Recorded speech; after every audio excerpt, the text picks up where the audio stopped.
बातमी बच्चू कडू यांच्या वक्तव्याची मतदानाच्या अंदाजावर माझा विश्वास नाही असं बच्चू कडू यांनी म्हटलंय। बच्चू कडू यांनी मतदानाचा अंदाज फेटाळलाय।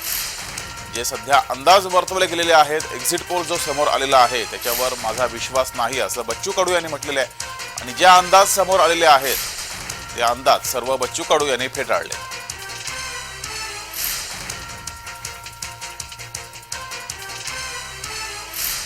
विश्वास नाही आहे त्याच्यात, मला काही ते विश्वास नाही आहे त्याच्यात। बरेच चुकीचे अंदाज असतात आणि 11 लाख वोटिंग झालं त्याच्यात 2-3 हजार लोकांना विचारलं म्हणजे एक्झिट पोल झाला असं नाही होत। त्या एक्झिट पोलवर कोणी विश्वास ठेवू नये।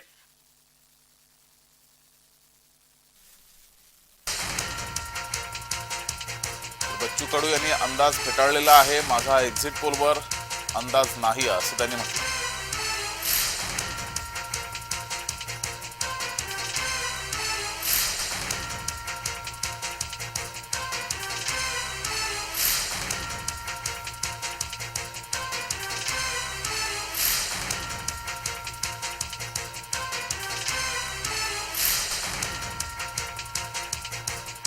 एक्झिट पोलचे अंदाज हे समोर आलेले आहेत। अनेक ठिकाणी वेगवेगळे अंदाज हे वेगवेगळ्या संस्थांनी वर्तवलेले आहेत, मात्र या कुठल्याही अंदाजावर माझा विश्वास नाही असं बच्चू कडू यांनी म्हटलेलं आहे आणि जे अंदाज समोर आलेले आहेत ते सर्व अंदाज बच्चू कडू यांनी फेटाळले।